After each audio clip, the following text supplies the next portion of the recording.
তোরা জানিস মোর শ্বশুর ঘরটাতে মুকে কি বলে ডাকে ওরা? কি বলে ডাকে বটে? মা লক্ষ্মীটা বলে ডাকে রে। তোর শ্বশুর ঘরে গল্পটা শোনার লিগে আমরা এলাম বটে। ভালো করেছিস, বুঝ কিনে বুঝ। এ বাহামণি, তুই যে ইখনকার সাজটো সেঞ্জে আনছিস, এটা ও শহরে এত শ্বশুর ঘরে সানছিস বটে? শহরে কি ইমন শাস্ত্র করে থাকবো? শহরের লোকেরা কি ইমন শাস্ত্র করে? আরে বিটিয়া শুন বিটিয়া, আরে সকাল থেকে তো কিছু খাস লাই। শুন পান্তাটো আনছে তোর লিগে, আমি আলু মাখাটো বানাইছি। চল এ কঙ্কা কঙ্কা, ভুল তুই আসার লিগে সময়টা পেলিক লাই রে। কেনে বলতো? ইখন আমরা বাহামণির শ্বশুর ঘরের গল্পটা শুনছি, তুই চুপ যা কেনে। খাই লাই রে। মা আমি একটু পড়তে যাচ্ছি, তুই একটু থাম কিনে। এই কঙ্কা একটু বস লা, একটু বস কেনে। আমরা শুনি আমাদের বিটিটার শ্বশুর ঘরকার কথা তো। আমি তো কেবে ওর শ্বশুর ঘরে যেতে পারবো লাই, বল কেনে। শুন কিনে মুগলু, মোর বড়টাকে ভুলে জানিস? মোর বড়টা বলে যখন তুই শ্বশুর ঘরটাতে থাকবি তখন শাস্ত্র শ্বশুর ঘরের মতো করবি, আর যখন বাবার ঘরটাতে যাবি তখন শাস্ত্র ওখানকার মতো করবি। আর একটা কথা বলে, ও বলে যে তুই যখন ওদের ওখানে যাবি, ওদের যেন কোনোদিনের লিগে এটা মনে না হয় যে তোর অহংকারটা হয়েছে। এই বাহা, তোকে ওরা সোনাটো দিচ্ছে তো? তো দিবে লাই এখান থেকে একটু দিয়েছে। আরে বাপ রে। কি বাহামণি, ও কলকাতার মেয়াদের মতো সাজিস কেমনে, বল কিনে। আমি যখন মোর স্বামীটার সঙ্গে ঘুরতেটা যাই গাড়িটা করে, তখন তো আমি জামা প্যান্টটা পরি। কি বলছিস? তুই জামা প্যান্টও পরিস বটে? তা পূর্ব ক্লাই তোরা যেখানে মোর বিহারটা দিয়েছিস ওদের মতোই তো শাস্ত্র করতে হবে ক্লাই। তোর বর তোর হাতে টাকা পয়সাটা দিয়ে কিনে। হি ওর সব টাকা পয়সাটা তো ও মোর হাতটাতেই দেয় কিনে। ওর যখন দরকারটা হয় তখন মোর কাছটা থেকে চেয়ে লাই কিনে। হেরে প্রকাশ, আমার বিটিয়ার কপালটাতে এতে সুখ লেখা ছিল। হে মারাং গুরু, তোর মা তো একটু দিনের লিগে সুখটা পাইলাই রে। তোর সুখটা দেখে আজ তোর মাটার সুখ হয়েছে বটে। মারে তোর মেয়াটা তোর থেকেও দুঃখী রে মা। তুই তো একদিনের লিগে হলেও মোর বাপটার সোহাগটা পেয়েছিলি, মু তো সিটাও পেলাম লাই রে। কিন্তু আমি আমার দুঃখটা কাউকে দেখাবো ক্লাই, তার লিগেই হি মিছা কথাগুলো বলতে হচ্ছে মারাং বুড়ো। মুখে ক্ষমাটা করিস কিনে মারাং বুড়ো, তুই তো মোর সবটাই জানিস বটে। বিটিয়া, এই দুনিয়াটাতে যত খুশি আনছে মারাং বুড়ো তোকে সব দিক কিনে। ও তোই আমার সুখটা আনছে, তো তো জানিস।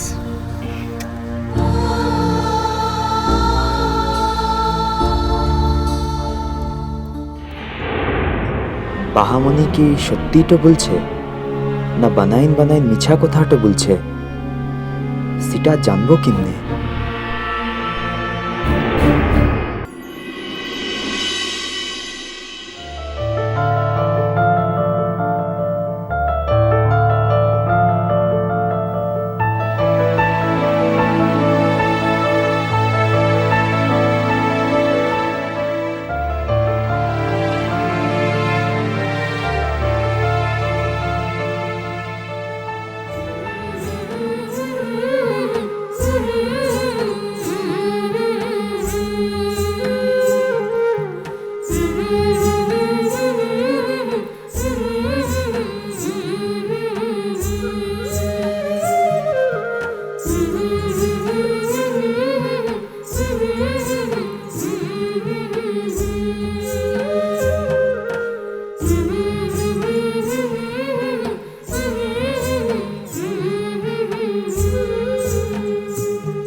অর্চি, আমি না 3 দিনের ছুটি অ্যাপ্লাই করেছি। তুমি কিভাবে ম্যানেজ করবে আমি জানি না, কিন্তু তোমাকে ম্যানেজ করতে হবে। আর তুমি যদি বলো পারবো না, তাহলে কিন্তু এবার আমি নিজে অঞ্জনদার সাথে কথা বলবো।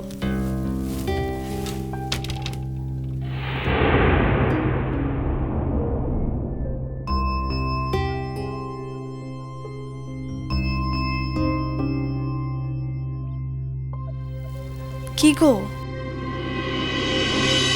এই হ্যাঁ বলো। কি ব্যাপার বলো তো উঠছি, তুমি এরকম আনমাইন্ডফুল হয়ে আছো কেন?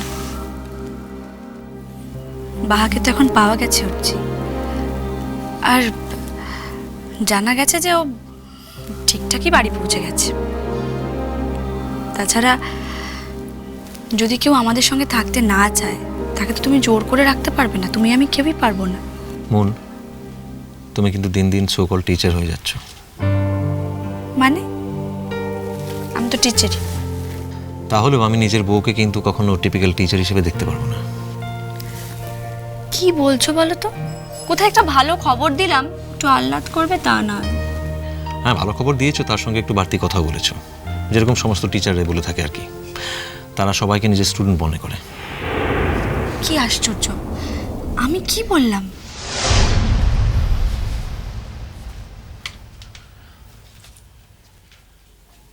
আমি যে এখন বাহার কথায় ভাবছিলাম, সেটাই বা তুমি ভাবলে কেন? আর এই কথাটার জন্য তুমি এতগুলো কথা খরচই বা করলো কেন?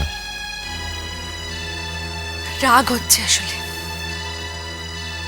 বেদম রাগ হচ্ছে। পাহাড় এইভাবে চলে যাওয়াটা বাড়ির কেউ মেনে নিতে পারেনি, আমি নিজেই মেনে নিতে পারিনি। প্রথমে তো আমার তোমার ওপর রাগ হচ্ছিল যে তুমি মেয়েটাকে নিয়ে আসলে, তারপর নিজে ওভাবে হার্ট করলে, যার জন্য থাকতে ইচ্ছা করছে না বাড়িতে। সেই পর্যন্ত মানা যায়, মেনে নিলাম। তা বলে বাড়ির লোকগুলোকে এইভাবে টেনশন দেবে, এইভাবে ব্যতিব্যস্ত করবে মানুষগুলোকে? কেন কাউকে একটা বলতে পারছিল না যে আমার এখানে আর থাকতে ইচ্ছা করছে না, আমি থাকবো না, আমাকে বাড়ি দিয়ে এসো? তোমার এই টপিকটা ছাড়া আর অন্য কিছু বলার আছে মন?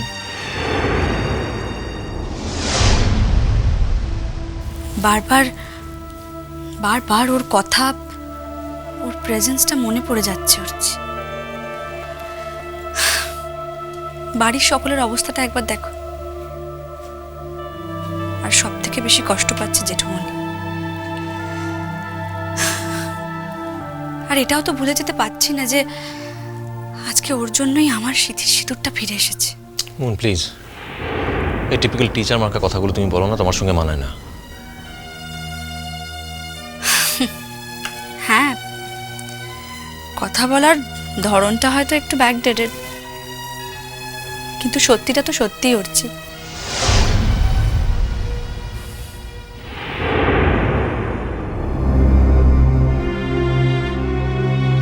মেয়েটা আমাকে এইভাবে দয়া দেখিয়ে চলে যাবে, এটা আমিও মানতে পারছি না মন। ও আমার প্রাণ বাঁচিয়ে এই মহত্ব নিয়ে আমার সঙ্গে সব সম্পর্ক কাটিয়ে গায়ে গিয়ে থাকবে, ভালো কথা, কিন্তু ওর মহত্ব তো আমি চাইনি। আর এই মহত্ব দেখানোর অধিকারই বা ওকে কে দিয়েছে?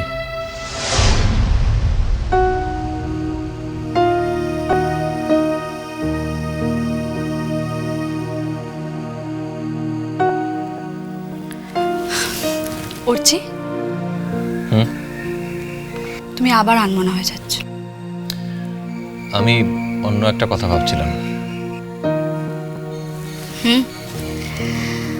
আমি তো এখন পুরনো হয়ে গেছি, তাই আমি সামনে বসে থাকলেও তুমি আজকাল অন্য কথা ভাবো। প্লিজ মন, এইসব কথাবার্তা তোমার সঙ্গে একদম জাস্ট যায় না। তাহলে আমার সঙ্গে যেটা যায় সেটা বলি, মন দিয়ে শুনবে, আনমনা হবে না। আমি পরশুদিন থেকে 3 দিন ছুটির অ্যাপ্লাই করেছি, মনে হয় পেয়ে যাব। বাহ, সে তো খুব ভালো কথা। ভালো কথা তখনই হবে যখন ছুটিটা দুজনে একসঙ্গে নেব। আমরা পরশুদিন বেড়াতে যাচ্ছি 3 দিনের জন্য। অনেক হয়েছে উঠছি, এবার একটু নিজেদের জন্য সময় চাই, আর ভাল লাগছে না। কবে? এই তো বললাম পরশু। পরশু তো হবে না। না মানে এবার কিন্তু যদি ছুটি না দেয় অঞ্জনদা, তাহলে আমি নিজে কথা বলবো, ছুটি এবার দিতেই হবে। দেখো, আমি তো অলরেডি অন্য প্রোগ্রাম করে ফেলেছি, যদি আগে বলতে তাহলে আলাদা ব্যাপার ছিল। তার মানে আমাকে একটু বাইরে যেতে হবে, জাস্ট 2 দিনের জন্য। ডোন্ট ওয়ারি, কোনো রিস্কি জোনে কাজ নয়, সেফ জোন। আসলে অঞ্জনদা স্পেশালি রিকোয়েস্ট করলেন আমাকে, তাই।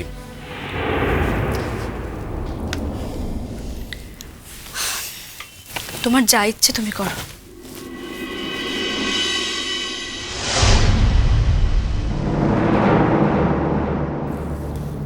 আচ্ছা, আমি হঠাৎ কেন মনকে বললাম যে আমি বাইরে যাব? কই, এর আগের মুহূর্তেও তো আমি এমন কথা বলবো ভাবিনি, কিন্তু মন, একবার আমাকে পলাশমণিতে গিয়ে ওই মেয়েটার সামনে দাঁড়াতেই হবে। আমার প্রাণটা অত সহজে ওকে কিনে নিতে দেব না আমি। এই দেখা হওয়াটা আমার কাছে একান্তই জরুরি, আর এটা যত তাড়াতাড়ি সম্ভব সেরে ফেলতে পারলে আমি ফ্রি মুন, একেবারে ফ্রি।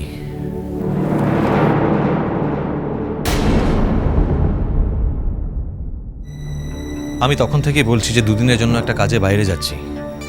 যে কাজে যাচ্ছি কাজটা সেফ, আর যেখানে যাচ্ছি জায়গাটাও সেফ।